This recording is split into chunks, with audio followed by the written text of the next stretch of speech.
Hello everyone. स्वागत है आप सभी का आपके अपने YouTube channel unique GK by Arvind में।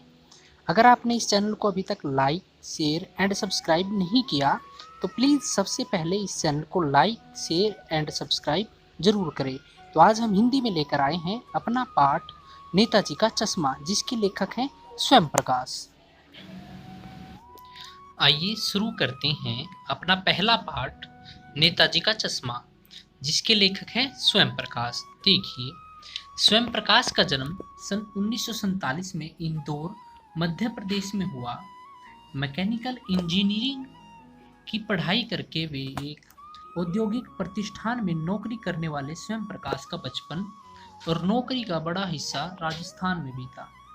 फिलहाल स्वैच्छिक स्वैच्छिक क्या होता है? जो अपनी मर्जी से सेवानिवृत्ति रिटायर हो जाता है। ठीक है, अपनी मर्जी से रिटायर हो जाना या काम से हट जाना। तो क्या है, उसके बाद वे भोपाल में रहते हैं और वसुधा पत्रिका के संपादन से जुड़े हैं। 8वें दशक में उभरे स्वयं प्रकाश आज समकालीन कहानी के महत्वपूर्ण हस्ताक्षर हैं। उनके 13 कहानी संग्रह प्रकाशित हो चुके हैं, जिनमें सूरज कब निकलेगा, आएंगे अच्छे दिन भी, आदमी जात का आदमी और संधान उल्लेखनीय हैं। उनके बीच में विनय और ईंधन उपन्यास बहुत ही चर्चित रहे हैं। उन्हें पहल सम्मान मिला है, बनमाली पुरस्कार भी, राजस्थान साहित्य अकादमी पुरस्कार आदि पुरस्कारों से उन्हें सम्मानित किया जा चुका है। ठीक है, देखिए आगे इस पाठ के अंदर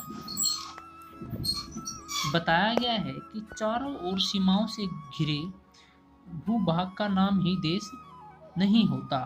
देश बनता है उसमें रहने वाले नागरिकों, नदियों, पहाड़ों, पेड़ पौधों, वनस्पतियों, पशु पक्षियों और इन सब से प्रेम करने तथा इनकी समृद्धि के लिए प्रयास करने का नाम ही देशभक्ति है। नेताजी का चश्मा, जो कि इस पाठ का शीर्षक है, यह कहानी कैप्टन चश्मे वाले के माध्यम से देश के करोड़ों नागरिकों के योगदान को रेखांकित करती है, चिन्हित करती है कि जो इस देश के निर्माण में अपने अपने तरीके से चुपचाप सहयोग करते रहते हैं। कहानी यह कहती है कि बड़े ही नहीं, बच्चे भी इसमें शामिल होते हैं। अब देखिए, शुरू करते हैं आज का पाठ हमारा नेताजी का चश्मा। देखिए, हालदार साहब को हर 15वें दिन, नोट कर लीजिए, कितने दिन बाद? हर 15वें दिन हालदार साहब को कंपनी के काम से उस कस्बे से गुजरना पड़ता है। कस्बा क्या होता है? ना तो वो गांव है और ना ही शहर है, इन दोनों के बीच का क्या कहलाता है? कस्बा। ठीक है, ना तो वो गांव की तरह छोटा है और ना ही शहर की तरह बड़ा। ठीक है, तो वो बहुत बड़ा नहीं था जिसे पक्का मकान कहा जा सके, वैसे कुछ ही मकान, और जिसे बाजार कहा जा सके वैसा ही एक छोटा सा बाजार था। कस्बे में एक लड़कों का और एक लड़कियों का स्कूल था। इसमें एक सीमेंट का कारखाना, दो ओपन एयर मतलब खुले हवादार सिनेमा घर थे और एक नगर पालिका भी थी। नगर पालिका थी तो कुछ न कुछ काम जरूर करती होगी। वो कभी पक्की सड़क करवा दी, कभी पेशाब घर बनवा दिए, कभी कबूतरों की छतरी बनवा दी, तो कभी सम्मेलन करवा दिया। इसी नगरपालिका के किसी उत्साही बोर्ड या प्रशासनिक अधिकारी ने एक बार शहर के मुख्य बाजार के मुख्य चौराहे पर, नोट कर लीजिए, मुख्य चौराहे पर नेताजी सुभाष चंद्र बोस की एक संगमरमर की प्रतिमा लगा दी। प्रतिमा मतलब मूर्ति। देखिए, संगमरमर की, किस पत्थर की? संगमरमर की। यह कहानी उसी प्रतिमा के बारे में है, बल्कि उसके भी एक छोटे से हिस्से के बारे में है। पूरी बात तो अब पता नहीं, लेकिन लगता है कि देश के अच्छे मूर्तिकारों की जानकारी नहीं होने और अच्छी मूर्ति की लागत अनुमान उपलब्ध बजट से कहीं बहुत ज्यादा होने के कारण काफी समय ऊहापोह मतलब सोच विचार हुआ और चिट्ठी पत्री में समय बर्बाद हुआ होगा। और अंत में क्या निर्णय लिया गया कि जो कस्बे के इकलौते हाई स्कूल के ड्राइंग मास्टर हैं, कौन? जिनका नाम है मोतीलाल जी। ठीक है, ध्यान रखिए, ड्राइंग मास्टर थे, क्या पढ़ाते थे? ड्राइंग के विषय में, और क्या नाम था? मोतीलाल जी। ठीक है, उनको ये काम सौंप दिया गया, क्या? मूर्ति बनाने का, जो महीने भर में मूर्ति बनाकर पटक देने का विश्वास दिला रहे थे। देखिए, जैसा कि कहा जा चुका है, मूर्ति संगमरमर की थी। टोपी की नोक से लेकर कोट के दूसरे बटन तक कितनी फुट ऊंची थी? 2 फीट। क्या थी? 2 फुट ऊंची थी। ध्यान रखिए इस बात को, बड़ी इंपॉर्टेंट है। कितने फुट ऊंची? 2 फुट। कहाँ से लेकर? टोपी के की नोक से कोट के दूसरे बटन तक। और इस जो जो ये मूर्ति होती है केवल चेस्ट तक, उसे क्या कहते हैं हम? बस्ट। क्या कहते हैं? बस्ट। ठीक है। और ये बहुत सुंदर थी। नेताजी सुंदर लग रहे थे। फौजी वर्दी में थी।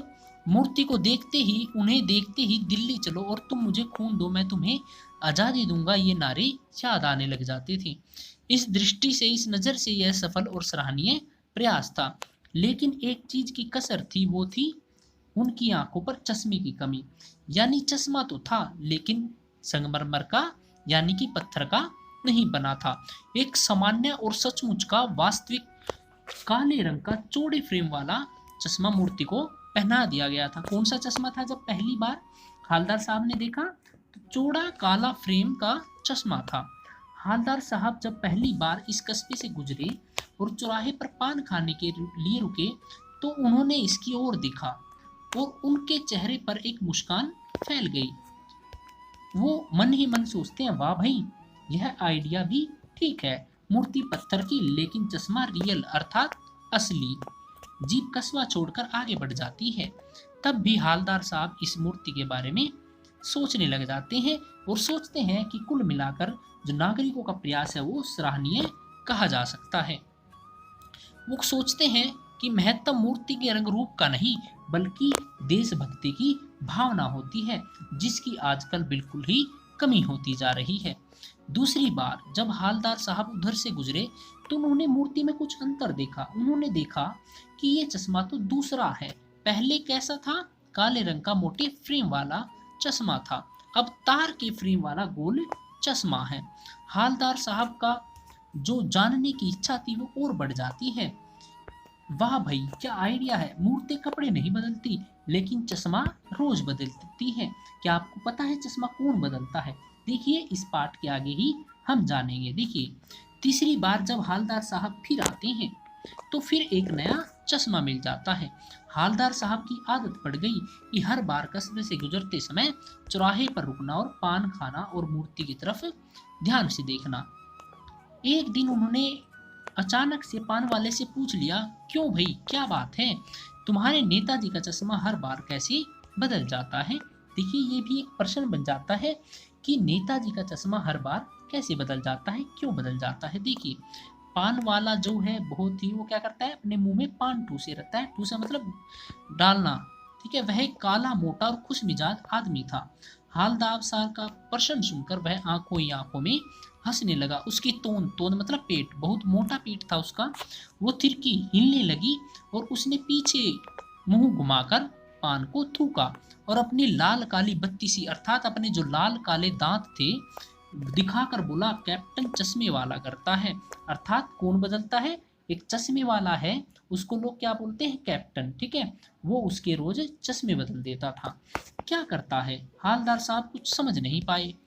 चश्मा चेंज कर देता है, पान वाले ने कहा। क्या मतलब, क्यों चेंज कर देता है? हालदार अब भी नहीं समझ पाए।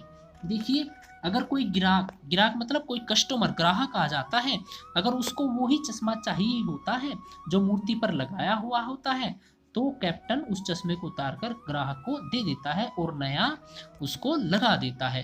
तो इस प्रकार वो चश्मे हर बार बदल जाते हैं, ठीक है। इसलिए वह अपनी छोटी सी दुकान में उपलब्ध गिने चुने फ्रेमों में से एक नेताजी की मूर्ति पर फिट कर देता है, लेकिन जब कोई ग्राहक आता है तो वो उसको दे देता है। देखिए आगे। लेकिन भाई एक बात अभी भी समझ में नहीं आई। हालदार साहब ने पान वाले से फिर पूछा, नेताजी का ओरिजिनल अर्थात जो पत्थर का था वास्तविक चश्मा कहाँ गया? पान वाला दूसरा पान मुंह में ठूस चुका था। दोपहर का समय था, दुकान पर भीड़ भाड़ अधिक नहीं थी। वह फिर आंखों ही आंखों में हंसा। उसकी तोंद तिरकी और उसने कत्थे की डंडी फेंक पीछे मुड़कर उसकी पान को थूक दिया और बोला कि मास्टर किसी ने बनाई थी? ड्राइंग मास्टर, क्या नाम था उसका? मोतीलाल। वो उसे बनाना भूल गया। पान वाले के लिए एक मजेदार बात थी लेकिन हालदार साहब के लिए चकित करने वाली। यानी वह ठीक ही सोच रहे थे। मूर्ति के नीचे लिखा, मूर्तिकार मास्टर मोतीलाल वाकई कस्बे का एक अध्यापक था। बेचारे ने महीने भर में मूर्ति बनाकर पटक देने का वादा किया होगा और उसने वो बना भी लिया होगा, लेकिन पत्थर में पारदर्शी चश्मा कैसे बनाया जाएगा, कांच वाला यह तय नहीं कर पाया। अगर उसने बना भी लिया होगा तो जल्दी और कुछ बारीकी के चक्कर में वो चश्मा टूट गया होगा। हालदार साहब को यह सब कुछ बड़ा विचित्र सा लगा, अजीब सा लगा। इन्हीं ख्यालों में खोए खोए पान के पैसे चुकाकर वो चश्मे वाले की देशभक्ति के सामने नतमस्त होकर झुककर उन्हें नमस्कार कर जीव की तरफ चल पड़े और फिर रुके, पीछे मुड़े और पान वाले के पास जाकर पूछा, क्या कैप्टन चश्मे वाला नेताजी का साथी है या आजाद हिंद फौज का भूतपूर्व सिपाही? पान वाला फिर एक नया पान खा रहा था। पान पकड़े अपने हाथ को मुंह से 1.5 इंच दूर रोककर उसने हालदार साहब को ध्यान से देखा और फिर अपनी लाल काली बत्ती से दिखाई, अर्थात अपने दांत दिखाई और मुस्कुरा बोला, नहीं साहब, वो लंगड़ा है, क्या जाएगा फौज में, पागल है पागल, वो देखो आ रहा है, उसी से बात कर लो, फोटो वोटो छपवा दो उसका कहीं। आगे देखिए, हालदार साहब को पान वाले द्वारा एक देशभक्त का इस तरह मजाक उड़ाया जाना अच्छा नहीं लगा। देखिए, जो चश्मे वाला था एक बहुत ही बूढ़ा मरियल सा लंगड़ा सा आदमी था और गांधी टोपी और आंखों पर काला चश्मा लगाए, एक हाथ में एक छोटी सी संदूकची और दूसरे हाथ में बांस पर टंगे बहुत से चश्मे लिए हुए था। अभी अभी एक गली से निकला था और अब एक बंद दुकान के सहारे अपना बांस, जिस पर की चश्मे टंगे हुए थे, उन्हें टिका देता है। तो इस बेचारे की दुकान नहीं है, नहीं फेरी लगाता है। हालदार साहब चक्कर में पड़ गए, पूछना चाहते थे कि इसे कैप्टन क्यों कहते हैं, इसका वास्तविक नाम क्या है। ड्राइवर भी बेचैन हो रहा था, काम भी था। हालदार साहब जीप में बैठकर चले गए। 2 साल तक हालदार साहब अपने काम के सिलसिले से उस कस्बे से गुजरते रहे और नेताजी की मूर्ति में बदलते हुए चश्मे को देखते रहे। कभी गोल चश्मा, कभी चकोर, कभी लाल, कभी काला, कभी धूप का चश्मा, कभी बड़े कांचों वाले गोगो चश्मा, पर कोई ना कोई चश्मा होता जरूर। उस धूल भरी यात्रा में हालदार साहब को कौतुक और कुछ हंसी खुशी के पल देने के लिए फिर एक बार ऐसा हुआ कि मूर्ति के चेहरे पर कोई भी कैसा भी किसी भी प्रकार का चश्मा नहीं था। उस दिन पान की दुकान भी बंद थी और चौराहे की अधिकांश अर्थात बहुत सी दुकानें बंद थी, अधिकतर दुकानें सारी की सारी बंद थी। अगली बार भी जब वो हालदार साहब आए तो उस मूर्ति पर कोई चश्मा नहीं था। हालदार साहब ने पान खाया और धीरे से पान वाले से पूछा, क्यों, क्या बात है भाई, आज तुम्हारे नेताजी की आंखों पर चश्मा नहीं है। पान वाला उदास हो गया, उसने पीछे मुड़कर मुंह का पान नीचे थूका और सिर झुकाकर अपनी धोती के सिरे से आंखें पोंछता हुआ बोला, साहब कैप्टन मर गया। और कुछ नहीं पूछ पाए हालदार साहब, कुछ पल चुपचाप खड़े देखते रहे, फिर पान के पैसे चुकाकर जीप में आ बैठे और रवाना हो गए। बार बार सोचते रहे क्या होगा उस कौम का जो अपने देश की खातर घर गृहस्थी, जवानी, जिंदगी सब कुछ देने वालों पर भी हंसती है। अचानक 15 दिन बाद फिर उस कस्बे से गुजरे।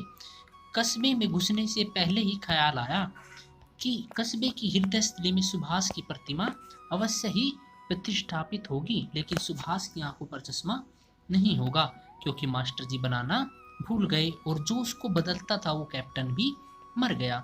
सोचा आज वहां नहीं रुकेंगे और ना ही पान खाएंगे और मूर्ति की तरफ बिल्कुल भी नहीं देखेंगे। और ड्राइवर से भी कह दिया चौराहे पर रुकना नहीं, आज बहुत काम है, पान आगे कहीं खा लेंगे। लेकिन आदत से मजबूर आंखें चौराहे आते ही मूर्ति की तरफ उठ गई। कुछ ऐसा देखा कि चीखे, रोको। जीप स्पीड में थी, ड्राइवर ने जोर से ब्रेक मारे, रास्ता चलते लोग देखने लगे। जीप रुकते न रुकते हालदार साहब जीप से कूदकर तेज तेज कदमों से मूर्ति की तरफ लपके और उसके ठीक सामने जानकर अटेंशन की अवस्था में, मतलब सावधान होकर खड़े हो गए। मूर्ति की आंखों पर सरकंडे से बना एक छोटा सा चश्मा रखा हुआ था जिसे बच्चे बना लेते हैं। हालदार साहब बहुत भावुक हैं, इतनी सी बात पर उनकी आंखें भर आई।